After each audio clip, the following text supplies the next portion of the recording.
Funny things, Bubbles. Perfectly rounded manifestations of submerged voice, cute little blissful bulbs devoid of intention. I once tried to have a conversation with a wandering bubble. The bubble didn't come across as rude in the same way that a child preoccupied with little blocks doesn't seem rude. It was merely oblivious, totally indifferent to my existence. Now I endeavor to interact with this bubble some more.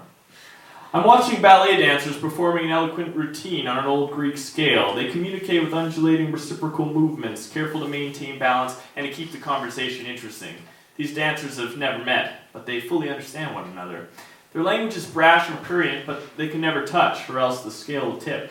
I try to engage with the dancers, but a guard turns me to liquid, bottles me up, and sends me back to the surf, an unintelligible message in a bottle. Liquid divided from other liquid by a thin layer, like a bubble of concealed air floating without a care, an aesthetic jewel for a child. Bubbles are tiny, jettisoned escape pods, indolent units bearing messages with a return address too soaked to make out. I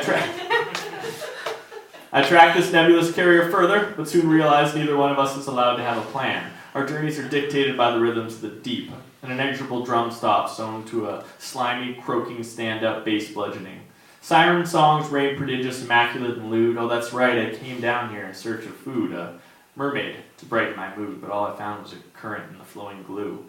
Comic book voice bubbles suddenly show a sardonic glow. The lights flicker on the ride before dimming fully. But I feel the seemingly evasive bubble cuddle against my ear before popping as if to say, only the hopeless dark brings out the lark with numbing secrets as songs. You hoped for a dove, didn't you? But it wouldn't be right to divulge the actual message concealed in the bubble. All I can say is the bubble revealed a familiar voice harmonizing with the sirens. Then I remember Jeff Buckley was lost in the same river. Many swan songs or sailors and lost at sea singers just come out as bubble escape pods. Last lamentations, lyrical improvisations, vicious desperate squeals for eels, remarks for sharks, riffs of authentic blues lost in the big blue, all trapped in wandering bubbles, available to doom people stuck in the current like me and you. A poem for the students who drown in York.